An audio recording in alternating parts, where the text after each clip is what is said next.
యావ్వ వరుసగా 5 మ్యాచ్లు ఓడిపోయినాం. అలా వరుసగా 3 మ్యాచ్లు మనం గెలిచేటియే. ఈ సీజన్ మనకున్నంత బ్యాడ్ లక్ ఎవరికి లేదు. వెరీ గుడ్ తమ్ముడు. ఈ సీజన్ మంచిగా 4 పాయింట్లు స్పాన్సర్ చేసిళ్ళు. మా హోమ్ గ్రౌండ్లో మ్యాచ్లు గెలుతలేము అనుకునే టైంకి వచ్చి మమ్మల్ని గెలిపించిళ్ళు. Thank you very much. ఏం చేద్దాం తీయన్న, మా టీంలో ఫినిషర్లు మమ్మల్ని ఫినిష్ చేయడానికే ఉన్నారు. వాళ్ళ లాస్ట్ 2 ఓవర్లలో 18 రన్లు కొట్టకపోవడేంది? ఏనన్నా చెప్పుకుంటే ఇజ్జది పోతుంది. తమ్ముడు, ఆ 2 ఓవర్లలో ఒక ఓవర్ హెజల్వుడ్ ఎత్తానప్పుడు వారు వన్ సైడ్ ఎట్లయితే చెప్పు. 19వ ఓవర్ జస్ట్ సింగిల్ రన్ ఇచ్చి 2 వికెట్లు తీసిన. అట్లుంటుంది మనతోని. కోహ్లీ అన్న ఎంత కన్సిస్టెంట్గా అన్నా అని నన్ను సెలెక్ట్ చేస్తలేరు. ఈ సీజన్ ఆరెంజ్ క్యాప్ గెలిచైన సెలెక్టర్లకి సవాల్ విసురుదాం అనుకుంటే నా వెనుక నువ్వు పడ్డవేందన్నా. ఆల్రెడీ 2 సార్లు ఆరెంజ్ క్యాప్ గెలిచినావు, మళ్ళీ ఎందుకన్నా? తమ్ముడు, ఆరెంజ్ క్యాప్ గెలిచుడు నాకు మ్యాటర్ కాదు. నేను ఎప్పుడు కావాలంటే అప్పుడు గెలవచ్చు. నేను మా టీంని ట్రోఫీ గెలిపించడానికి రన్స్ కొడతానా? ఆ ప్రాసెస్లో నీకేమన్నా ఇబ్బంది అయి ఉంటే నన్ను క్షమించు. ప్రతి మ్యాచ్లో రన్స్ కొడతానా అయినా కానీ మ్యాచ్ మింగిత్తాళ్ళు. లాస్ట్ ఓవర్లో 10 రన్లు ఉంటే కొడతలేరు, లాస్ట్ 2 ఓవర్లలో 18 రన్లు ఉంటే కొడతలేరు. 3 మ్యాచ్లు గెలిచి ఎక్కడో ఉండాల్సిన వాళ్ళం ఇప్పుడు ఎక్కడో ఉన్నాం. రన్స్ కొట్టే మూడు ఉత్సాహం అన్నీ పోతానాయి.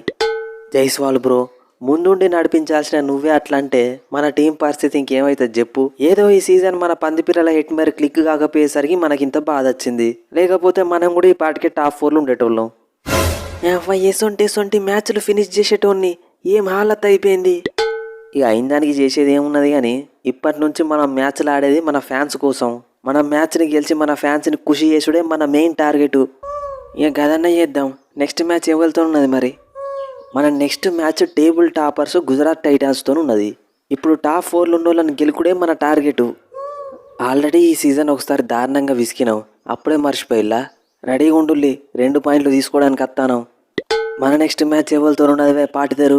గిదే ఊపులో మనం టాప్ 2లోకి పోవాలిగా, లేట్ చేయొద్దు. మన నెక్స్ట్ మ్యాచ్ డీసీతో ఉన్నదన్న.